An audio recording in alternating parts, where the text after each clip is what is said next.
CMPC YouTube channel के सभी followers मेरे प्रिय मित्रों, सदिश कलन के इस सीरीज़ के अंदर जो ग्रेडियंट, डाइवर्जेंस और उसके बाद में मैं अगला जो टॉपिक ले रहा हूँ वो curl of a vector point function.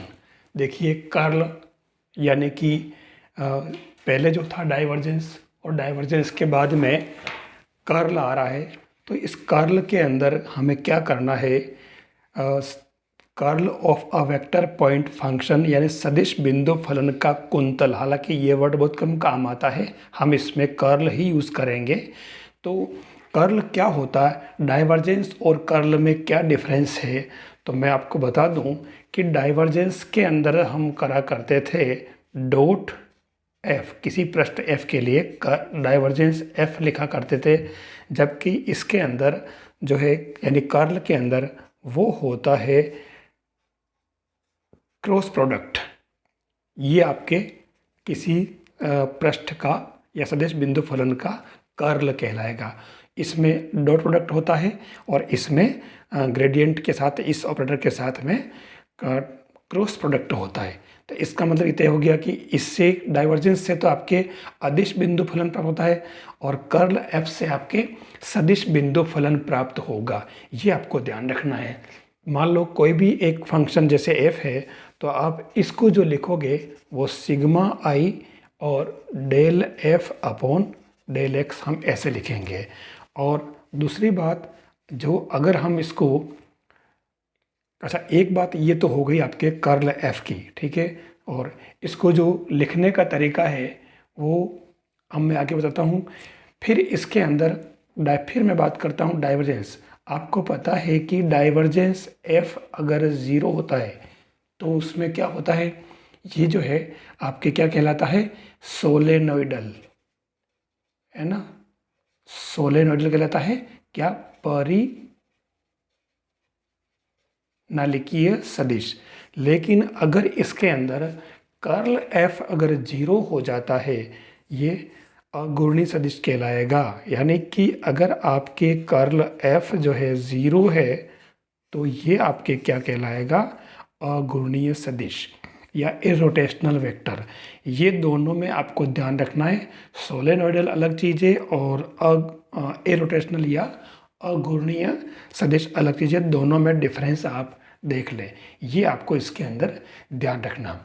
CMPC YouTube channel पर अब तक 111 लेक्चर हो चुके हैं, तो आपको इन सभी को प्लेलिस्ट में पीछे देखना है आप, और उसको साथ साथ नोट्स बनाना है और बार बार उसको स्टडी करना है। तभी हम हमारे गोल, हमारी एम्बिशन, उसको हम पा सकेंगे।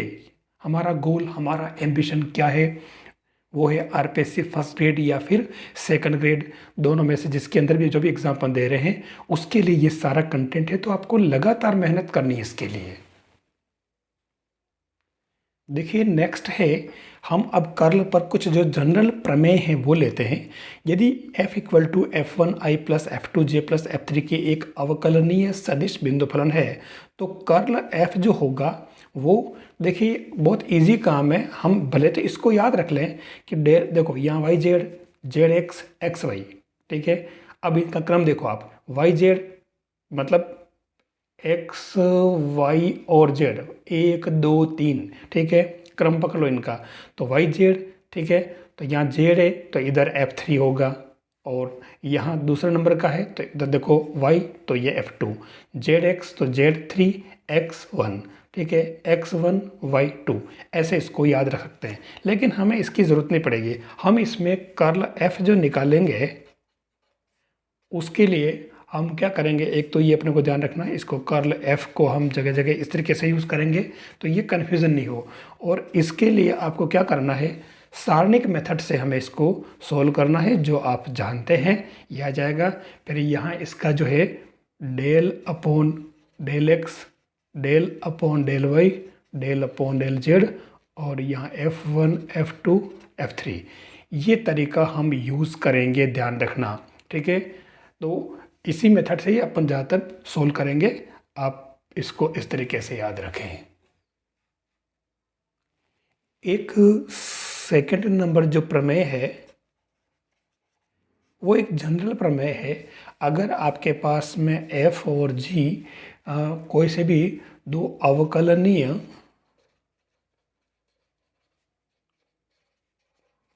सदिश बिंदु फलन हो तो एक कॉमन बात जो अपन ने डाइवर्जेंस के अंदर पढ़ी थी, curl F plus G equal to curl F plus curl G, ये याद रखना है। तीसरी बात जो है वो है, आपको क्या ध्यान में रखना है कि अगर हमारे जो सदिश एफ जो है, जो अपन ने उसके अंदर भी किया था कि यदि ए इज कांस्टेंट वेक्टर, अगर ए जो आपके कांस्टेंट वेक्टर है तो आपके कर्ल ए जो आएगा वो ज़ीरो आ जाएगा। भले इसको आप यूँ लिखें, curl A equal to zero. ये आपको ध्यान, डाइवर्जेंस ए के अंदर भी ऐसे जीरो था और कर्ल के अंदर भी जीरो होगा। ये ऐसी थोड़ी आपको कॉमन चीज़ें ध्यान में रखनी है। अब मैं डायरेक्ट कर्ल के क्वेश्चन पर आ रहा हूँ। देखिए, find the value of curl F, यानी कि curl F at point 1 -1 1 where F equal to X Y square I plus 2x square Y Z J minus 3y square K. देखिए, curl F निकालने के लिए एक ही तरीका हमारे पास में हम जो यूज़ करते हैं, curl F equal to direct mode off हो जाएगा। ठीक है, ये इस तरीके से अपन इसको लिख लेते हैं और ये क्या हो जाएगा, यहाँ तो आई जे के, और ये है आपके del upon del X, del upon del Y, del upon del Z. ठीक है, और यहाँ कौन बैठेगा, आई का कोफिशिएंट एक्स वाई स्क्वायर, ये 2x स्क्वायर वाई जेड, और यहाँ बैठेगा -3y स्क्वायर। देखिए, जब ये क्वेश्चन अगर आएंगे तो डायरेक्ट क्वेश्चन पूछ ले जाते हैं, इसके अंदर कोई वो लाग लपेट नहीं करता है, क्योंकि खाली वही देखता है कि आपको ये प्रोसेस पता है या नहीं। तो इसके अंदर आप देखो आई बाहर आ जाएगा, तो ये क्या बैठेगा, डेल अपॉन डेल वाई, और इसके साथ में किसका अवकलन करना आपको, ये कौन बैठेगा, -3y स्क्वायर, और फिर minus del upon del Z, और यहाँ कौन बैठेगा, 2x स्क्वायर वाई जेड। ठीक है, फिर वापस माइनस जे, फिर यहाँ डेल अपॉन डेल, अब जे ले लिया, ये ले लिया, तो ये आपके डेल अपॉन डेल एक्स, और यहाँ कौन बैठेगा, -3y स्क्वायर ये वाला, और माइनस फिर डेल अपॉन डेल जेड ये आएगा आपके, और इसके अंदर इसके साथ में कौन बैठेगा, एक्स वाई स्क्वायर, फिर प्लस के, और डेल अपॉन के निकालेंगे, तब उस कंडीशन में आपके ये डेल अपॉन डेल एक्स, और इसके साथ में ये बैठेगा, जो सारणिक वाला तरीका है उस तरीके से माइनस, और डेल अपॉन डेल वाई, और ये क्या बैठ जाएगा इसके साथ में एक्स वाई स्क्वायर। ये इसका तरीका है। अब आपको इसका डिफरेंशिएशन कर लें, तो ये आपके आई के साथ जो बैठेगा, आई के साथ वो आपके क्या आ जाएगा, सीधी सी बात है, आप डायरेक्ट इसके अंदर कर भी सकते हैं, वाई के रेस्पेक्ट करो तो ये -3 z स्क्वायर, और इसमें जो आएगा जेड के रेस्पेक्ट है तो 2x स्क्वायर वाई आ जाएगा जेड के रेस्पेक्ट। ठीक है, फिर माइनस जे, अब माइनस जे इसके अंदर आप x के रेस्पेक्ट करेंगे ये, तो देखिए इसमें x आ ही नहीं रहा है, ठीक है ना, सेकेंड वाले में इसमें, तो ये आपके पूरा ज़ीरो हो जाएगा। ठीक है, और माइनस फिर इसके साथ करो जेड, तो देखो ये वाला भी आपके इसके अंदर ख़त्म हो गया है, तो इसमें भी नहीं है, तो ये जे वाला तो पूरा पोर्शन कैंसिल यानी ख़त्म हो गया। अब x के रेस्पेक्ट करो तो ये 4xy माइनस y के रेस्पेक्ट तो 2xy बन जाएगा। अब एट पॉइंट दे रखा आपके 1 -1 1, आपके जो कर्ल f है वो क्या हो जाएगा, आपको इसके अंदर जहाँ जहाँ भी ये z की जगह आपने 1 रखना, x की जगह, तो इससे आपकी जो कर्ल f आएगा डायरेक्ट इसके अंदर वैल्यू पुट करें आप, तो फाइनल जो आंसर आएगा वो i माइनस 2 के आ जाएगा। देखिए प्रोसेस अगर पता है तो आपका क्वेश्चन ये राइट हो जाएगा और डायरेक्ट क्वेश्चन पूछा जाएगा, ध्यान रखना।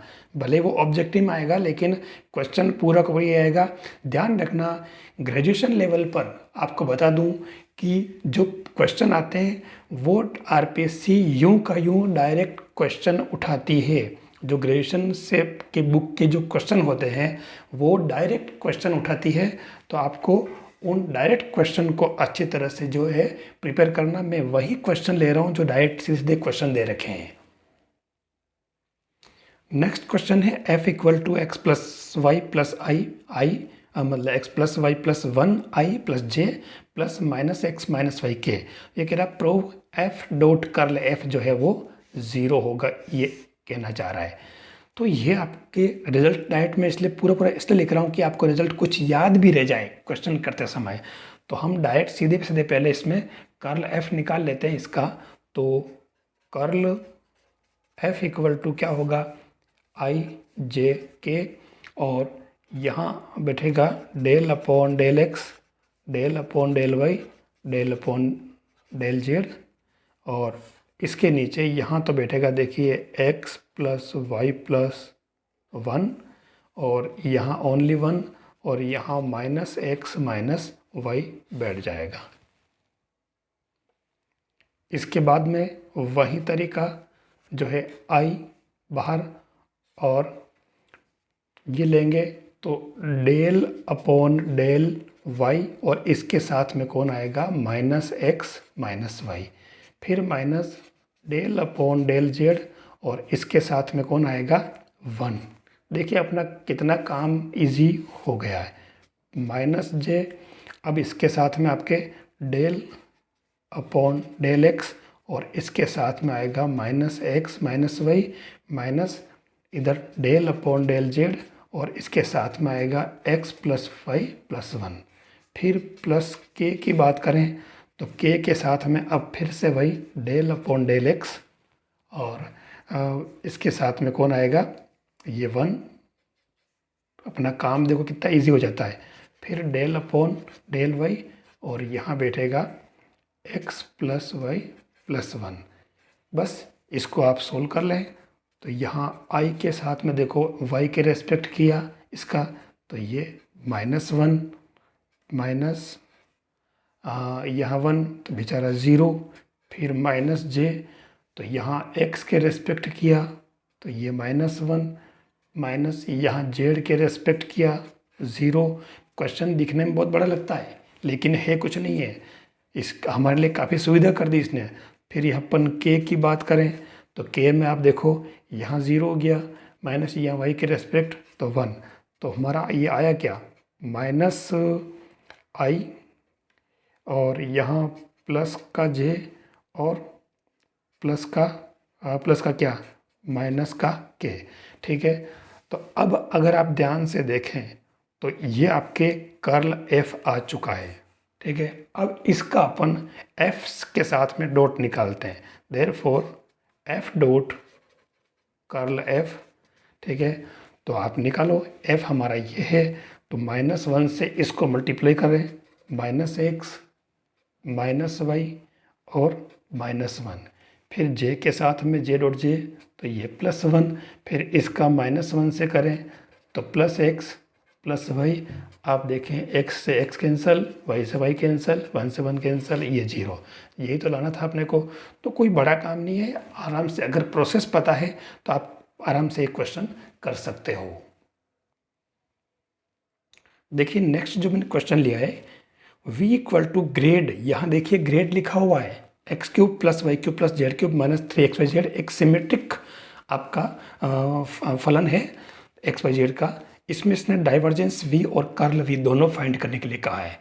तो हमारे पास पहले v जो है वो देखा ग्रेड, तो अपन एक काम करें पहले इसको ग्रेड हटा देते हैं। तो ग्रेड हटाएंगे तो क्या होगा ये v इक्वल टू इस ग्रेड का मतलब मैं एक काम करता हूँ सिग्मा i और डेल अपॉन डेल x, और ये X cube plus Y cube plus Z cube minus 3xyz। ठीक है। तो ये आपके क्या आ जाएगा, सिग्मा आई, और इसका एक्स के रेस्पेक्ट करेंगे अगर अवकलन, ठीक है ना, तो क्या आएगा आपके एक्स के रेस्पेक्ट, ये क्या आ गया 3x² और -3 yz आ जाएगा। तो आप देखो अगर इसको आप सही ढंग से लिखें सबके साथ में तो सीधा सा बन रहा आराम से।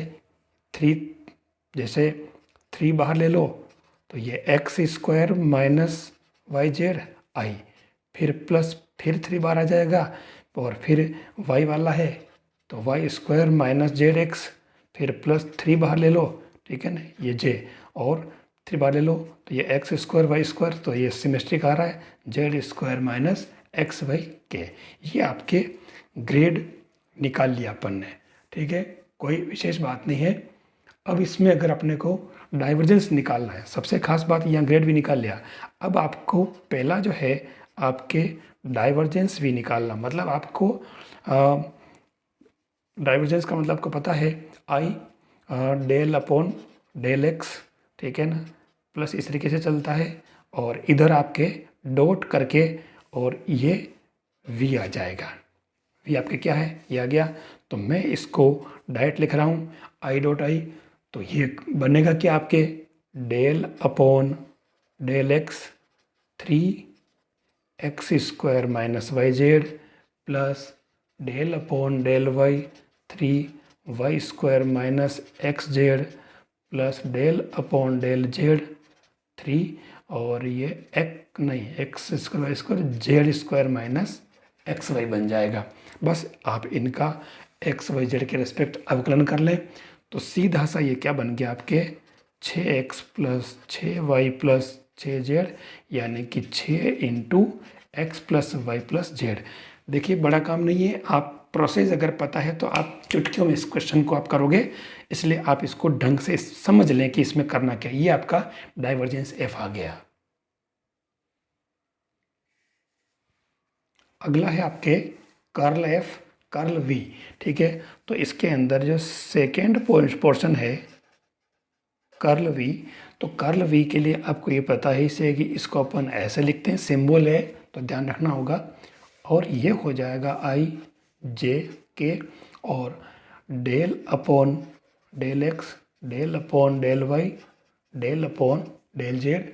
और अब यहाँ जो बैठेगा आपके वो, क्योंकि हमने अभी पहले उसको उस फॉर्म में निकाल लिया है, ठीक है ना, तो आप एक काम करें, इसके अंदर जो आएगा सबसे पहले अपन ये निकाला था ये 3x² -yz, तो ये बन जाएगा 3x² -yz, ये 3y² -xz, ये 3z² -xy बन जाएगा। तो अब इसको सोल्व करने के लिए मैं एक काम करूं, सिग्मा आई और केवल एक पद ही लूँगा मैं, डेल अपॉन डेल वाई ये वाला, ठीक है।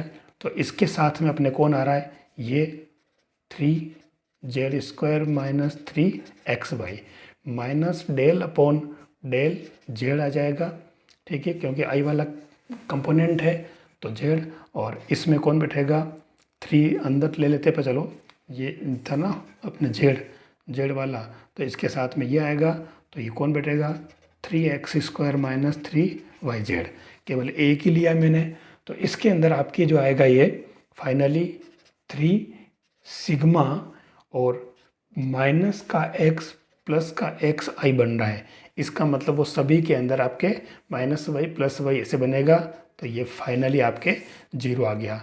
देखो केवल अपने को इसमें खास तौर से हम क्या कंफ्यूज होते हैं, तो हम आई जे के तीनों को साथ लेके चलते हैं।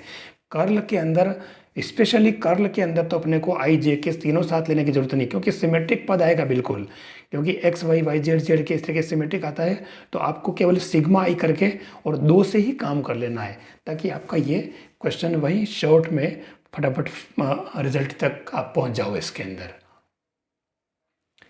तो लीजिए नेक्स्ट क्वेश्चन है आपके पास में, if f = e⁻x⁻z i + j + k, मतलब आई जे के तीनों के कोफिशिएंट सेम है, आपको कर्ल f फाइंड करना है।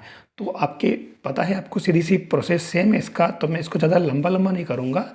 यहाँ पर मैं आई जे के और यहाँ आपके del upon del X del upon del Y del upon del Z और यहाँ क्या बैठेगा, सब जगह ई एक्स वाई जेड और ई एक्स वाई जेड ये आ जाएगा। तो आप सीधा सा इसमें एक काम करें, सिग्मा आई करके और उसके बाद में डेल अपॉन डेल आई के साथ में कौन बैठेगा, डेल वाई, और E power X Y Z minus del upon del Z, यहाँ पर भी E power X Y Z. फ़र्क क्या है, सिग्मा आई, फ़र्क क्या है यहाँ पर कि यहाँ जेड के रेस्पेक्ट है और यहाँ वाई के रेस्पेक्ट है। तो ये क्या बनेगा आपके एक्स जेड माइनस यहाँ वाई के रेस्पेक्ट किया, देखिए यहाँ वाई के रेस्पेक्ट किया तो एक्स जेड, यहाँ जेड के रेस्पेक्ट किया तो ये एक्स वाई आ जाएगा। मतलब समझें अगर इसको तो आई यानी कि ये क्या बना, एक्स माइनस एक्स को बना रहा ना, तो जेड माइनस वाई और एक्स बाहर आ जाएगा। और ये ई पावर एक्स तो साथ में ई पावर एक्स वाई जेड तो आएगा। इसका मतलब ये सारे जो टर्म है वो सिमेट्रिक आएंगे। तो फाइनली अगर इसको अपन लिखें तो वो आपके क्या आ जाएगा, मैं यहाँ लिख लेता हूँ, कर्ल एफ इक्वल टू, देखिए ई पावर एक्स वाई जेड तो सबका बाहर आ जाएगा, ठेठ सबसे बाहर रहेगा। और अब है अंदर एक्स बाहर आ गया तो ये जेड माइनस वाई आई, फिर प्लस एक्स के बाद में आपको पता है कि वाई आएगा तो एक्स माइनस जेड, और फिर प्लस जेड और वाई माइनस एक्स के, ये जे रहेगा। तो ये इसका फाइनल आंसर आ जाएगा। अगर वो पॉइंट अगर दे दे इसके अंदर एक्स वाई जेड के, ठीक है ना, तो भी आप इसको कर सकते हो। अगर ये एक्स वाई जेड को अगर ये 1 1 कर देता है 1 1 1, तो इसकी वैल्यू पूरी 0 हो जाएगी। देखिए अब आपके सामने एक खास पैटर्न है जो मैं ग्रेडियंट के अंदर भी था ये वाला पैटर्न और डाइवर्जेंस के अंदर भी था। तो if R equal to x I plus Y J plus Z K R equal to R, अब आपको इसके बारे में अच्छी तरह पता है। ये इसका आर, ये आर तुम्हारा ये वाला है और ये इसका मोड है। ये कह रहा है curl R 0, curl R power N R बराबर भी 0, curl F R into R भी 0 और curl A cross R equal to 2 है। ये चारों ही रिजल्ट आप भले तो आप डायरेक्ट याद रखें तो भी दिक्कत नहीं, और नहीं तो अपन मैं इसको पूरा करवा रहा हूँ सोल्व, आपको समझ में आ जाएगा। तो इसके अंदर पहला जैसे लेता हूँ मैं ये वाला ए वाला पोर्शन ए, तो कर्ल आर इक्वल टू, देखिए आई जे के, और यहाँ कौन बैठेगा, del upon del X, del upon del Y, del upon del Z, और यहाँ बैठेगा आर मतलब एक्स वाई जेड।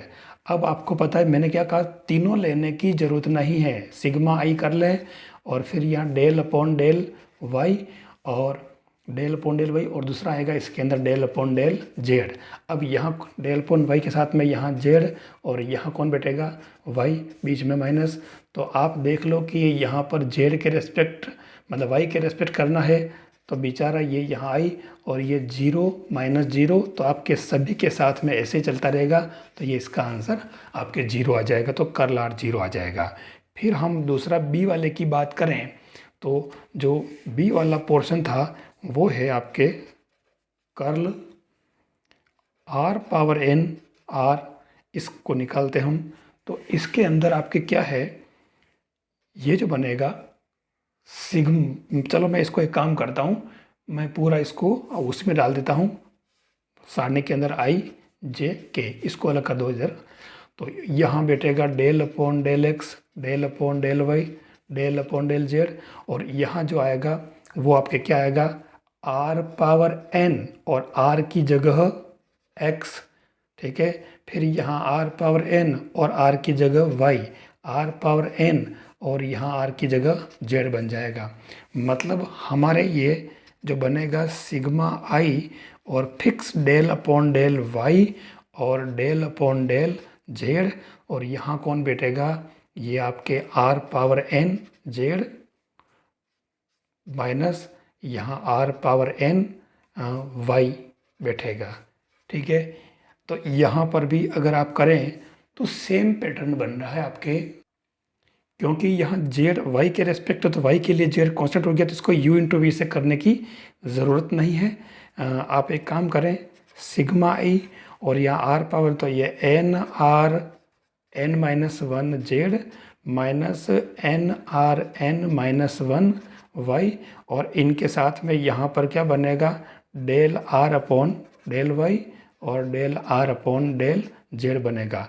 तो del R upon del Z और del R upon del Y की वैल्यू हम इसके अंदर पुट कर लें, sigma I N R N minus one, और del R upon del Y की जो वैल्यू है वो आपकी क्या हो जाएगी, वाई अपॉन आर, या N R N minus one, यहाँ जेड है तो ये आपके जेड अपॉन आर बन जाएगा।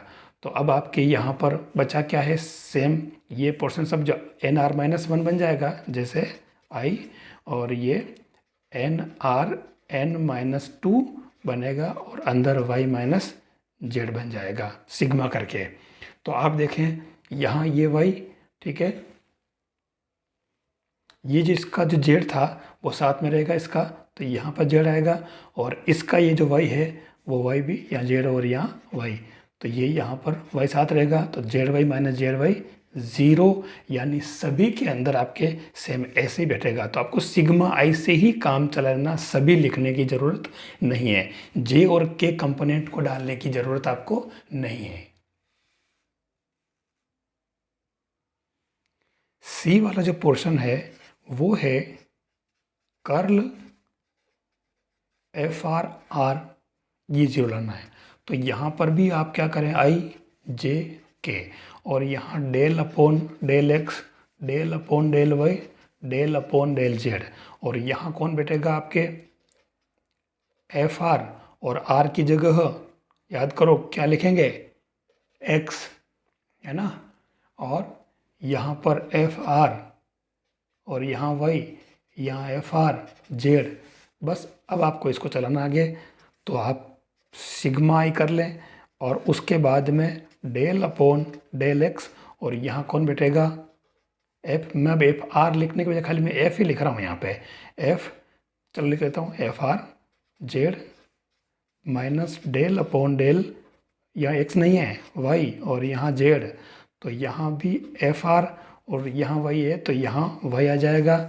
अब आप इसको आगे बढ़ा दें, इसमें सेम पैटर्न चलेगा, तो वो क्या होगा, सिग्मा और एफ वाई के लिए जेड तो कांस्टेंट है आपके, तो कुछ फ़र्क पड़ेगा ही नहीं, तो मैं जेड ऐसे कैसे लिख दूं, और इसको मैं एफ डेज आर लिख करके और del R upon del Y कर दूं, माइनस यहाँ पर वाई एज इट इज़ और एफ डेज आर कर दूं, और ये जो इसका क्या बन जाएगा, del R upon del Z. बस आपको इनकी वैल्यू पुट करनी यहाँ पर, ठीक है, आपका काम यही ख़त्म हो जाएगा। तो ये Z F days R del R upon del Y आपके क्या बन जाएगा, वाई अपॉन आर, ठीक है, और माइनस यहाँ Y F dot F days R और del R upon del Z आपके क्या बन जाएगा, जेड अपॉन आर। तो आप देखो इसके अंदर आपके सिग्मा आई और ये जो टर्म है कौन कॉमन आ रही है, F days R upon R पूरा का पूरा कॉमन आ रहा, तो अंदर क्या बचा आपके Z Y minus Y Z, ये आपके ज़ीरो। देखिए केवल एक से ही काम चल रहा है, आपको सभी करने की ज़रूरत नहीं है, आपको केवल एक ही जो है ये याद रख लेना है। देखिए डी वाला जो क्वेश्चन है, ये क्वेश्चन आरपीएससी 11 में और स्कूल लेक्चरर 2012 में पूछा हुआ क्वेश्चन है। तो इसको अपन लिख देते हैं कर्ल ए क्रॉस आर। तो ये क्या हो जाएगा, देखिए ए क्रॉस आर कर रहा पहले, ठीक है, तो मैं आपको बता दूं कि ए क्रॉस आर को अपन यूं कर लेते हैं, यहाँ पर भले ही अपन इसको आगे बढ़ा लेते हैं, ये कर्ल है, ठीक है, और अभी एक तरह से क्रॉस क्रॉस चल रहा है, ठीक है, तो आप इसको ऐसा करें, sigma I del upon del X A cross R कर लें, ठीक है, तो ये क्या बन जाएगा, सिग्मा आई, और अब यह ए क्रॉस आर है, ध्यान रखना, तो सीधा सीधा क्रॉस और फिर यहाँ पर del A upon del X cross R, और फिर प्लस क्या हो जाएगा, A cross del R upon del X बन जाएगा। अब आपको पता है कि del A upon del X equal to 0 है, और del R upon del X क्या आई, ठीक है। तो ये आपके क्या आ गया, sigma I cross del A upon del x तो 0 हो गया, ये तो पूरा ख़त्म हो गया आपके। और यहाँ क्या बचा आपके, ये ए और cross cross del R upon del X क्या बना, आई। तो अब आपके ये इसको सिग्मा कर लो तो सभी के साथ हो जाएगा। जैसे यहाँ पे ये आई क्रॉस आई, तो आप देख लो ये आपके क्या बन रहा है इसके अंदर। इसको आप क्या लिखोगे, सबके अंदर अगर अलग अलग चलाओ तो सिग्मा और ये आई डॉट आई बाहर ए, ठीक है, माइनस आई डॉट ए और बाहर आई हो जाएगा। ठीक है, यहाँ आप ए के लिए कांस्टेंट वेक्टर कह रहा तो A1i A2j A3k ले लें, ये जनरल अपन लेते ही से हैं, तो ये आप ले लो। तो इससे आपके ये क्या बन जाएगा, सिग्मा और आई डॉट आई वन यानी कि यहाँ ए बचेगा और यहाँ आई डॉट ए यानी कि आई डॉट ए करोगे तो ये आई ए, ये तो आई डॉट आई वन यानी कि आपके यहाँ पर A1 आई बनेगा सिग्मा में। मतलब क्या हुआ, ए 3 बार आएगा तो ये 3A और ये A1i A2j A3k सब आएगा तो ये A बनेगा। तो फाइनली आंसर आपके 2A आ जाएगा। आप, मैंने कहा कि आपको एक ही पैटर्न पे चलना है। अच्छा, ये तो क्रॉस वाला तो आपको पता ही होगा, A cross B cross C, sorry B cross C करें तो क्या होता, A dot C B minus A dot B और बाहर C होता है। ये अपन सदिश त्रिगुणन वाला जो मेरा लेक्चर है, मैंने इसको बहुत अच्छे तरीके से बता रखा है। आप मेरे प्लेलिस्ट के अंदर देखें, सदिश त्रिगुणन वाला जो लेक्चर है बहुत ही इंपॉर्टेंट पार्ट है और मैंने उसको बहुत अच्छे तरीके से बता रखा है। आप उसको यूज़ करें ताकि वो भी समझ में आ जाएगा और उसका इसके अंदर एप्लीकेशन है तो ये भी समझ में आ जाएगा। तो ये इस तरीके से कर्ल जो है, कर्ल वाला जो ऑपरेटर है इसका अपन ने बेसिक कर लिया। अब मैं आपकी प्रैक्टिस के लिए इस सेकंड डी के जो क्वेश्चन है आप देखें, पहला क्वेश्चन दे रखा है एफ दे रखा आपके पास और कर्ल एफ फाइंड करना है, पॉइंट दे रखे हैं। ठीक है, दूसरे क्वेश्चन में देखिए ये क्वेश्चन काफ़ी इंपॉर्टेंट है, जनरली ये पूछा जाता है। F equal to R upon R और डाइवर्जेंस एफ तो है 2 अपॉन आर और कर्ल एफ है 0। वैसे अपन ये निकाल चुके हैं, कर्ल एफ 0 अपन कर चुके हैं, तो ये आपको याद रहना चाहिए, क्वेश्चन काफ़ी इंपॉर्टेंट है।